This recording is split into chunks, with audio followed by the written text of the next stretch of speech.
now Sri Chaudhary Munawar Salim.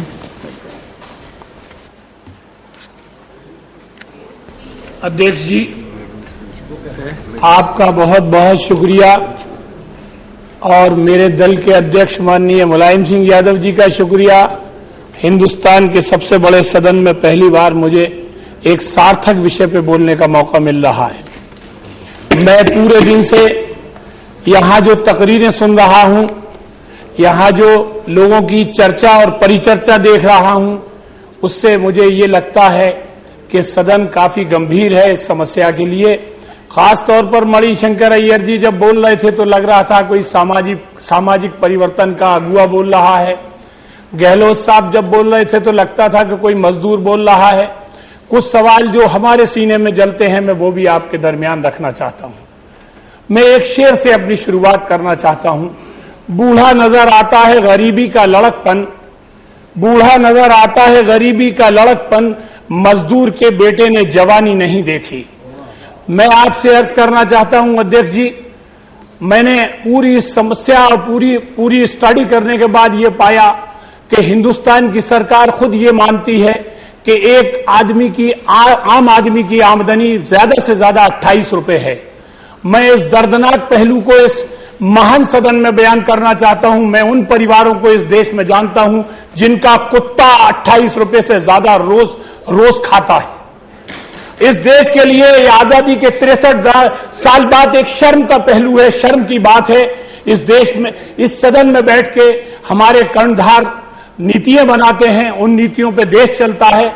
लेकिन इस देश में अगर योजना आयोग ये कहे कि 22 से 28 रुपया आमदनी पे एक आदमी का, एक इंसान का, एक परिवार चल जाएगा, एक घर चल जाएगा पूरा, इससे ज्यादा दर्दनाक कुछ नहीं हो सकता कि हमारी हैसियत, ये 43 करोड़ लोगों की हैसियत अगर योजना आयोग ये देखता है कि एक जानवर से भी कम है तो ये बड़ा दर्दनाक पहलू है।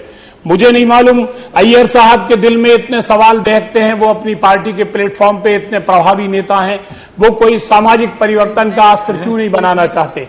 मैं इस वक्त इस संसद के अंदर डॉक्टर लोहिया की दाम बांधो नीति की बात करना चाहता हूं। डॉक्टर लोहिया ने कहा कि जब तक पैदा करने वाले और बेचने वाले के बीच आमदनी का प्रतिशत तय नहीं हो जाएगा, इस देश से गरीबी नहीं मिटेगी। मिसेस गांधी ने बरसों पहले नारा दिया था गरीबी हटाओ। अब मिसेस गांधी चली गई दुनिया से, आज उनके मानने वाले मौजूद हैं, गरीबी वैसी की वैसी है। मैं अर्ज करना चाहता हूं कि चिप्स बिकता है 100 रुपया किलो और आलू बिकता है 2 रुपया किलो।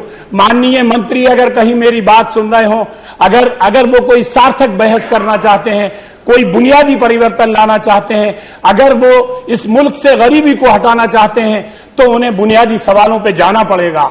इस देश के अंदर आप ये देखिए, बाल मजदूर, जिस बच्चे की उम्र स्कूल में जाने की है, जिसके हाथ में बस्ता होना चाहिए, वो चाय की दुकान पे हम सांसदों को चाय पिलाता है। ये हमारे लिए शर्म की बात है।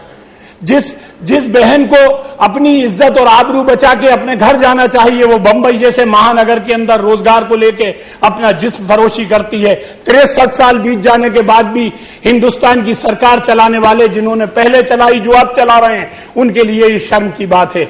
मैं अपनी पार्टी की तरफ से इस कसक को, इस दर्द को बयान करते हुए अफसोस महसूस करता हूं कि यहां जो कुछ भी बहस हुई, उस बहस में कोई नीतिगत फैसला ऐसा नहीं आया जिससे गरीबी कम हो, जिससे बेरोजगारी कम हो। जैसा मेरे दोस्त ने अभी कहा था मेरे बगल में बैठे हुए कि बेरोजगारी जड़ है आतंकवाद की, बेरोजगारी जड़ है नक्सलवाद की, बेरोजगारी जड़ है माओवाद की। बेरोजगारी जब तक नहीं मिटेगी, इस मुल्क से जो अव्यवस्था है वो समाप्त नहीं होगी। ये लॉ एंड ऑर्डर का मसला भी है। अच्छा तो ये होता कि ये सदन खचाखच भरा होता, माननीय प्रधानमंत्री जी यहां बैठे होते और कोई मजबूत फैसला होता, और फैसला ये होता कि पैदा करने वाला किसान जो 2 रुपए किलो में आलू बेचता है और बेचने वाला 100 रुपए किलो में अंकल चिप्स बेचता है, दोनों के बीच एक तकमीना कायम होता, एक मवाजना होता दोनों का, और एक नई नीति बनती आमदनी की और बेचने की। और डॉक्टर लोहिया का वो सपना साकार होता इस सदन के माध्यम से, जिससे हिंदुस्तान का गरीब आदमी ऊपर जाता, अमीर आदमी थोड़ा सा नीचे आता, एक समता मूलक समाज का निर्माण होता, उससे मुल्क आगे बढ़ता और मुल्क का दुनिया में मान बढ़ता। इस उम्मीद के साथ कि सरकार इस विषय पर आइंदा या जो भी उनका योजना का जो भी मकसद होगा इस पे चर्चा करा के कुछ सार्थक निकालने का, उसमें कोई सार्थक कदम उठाएगी। मैं इस बिल के ऊपर बोलते हुए आप सबका शुक्रिया अदा करता हूं। आपने मुझे बहुत गंभीरता से सुना। तमाम सीनियर सदस्यों का शुक्रिया अदा करता हूं। अध्यक्ष जी आपका भी शुक्रिया अदा करता हूं। बहुत शुक्रिया।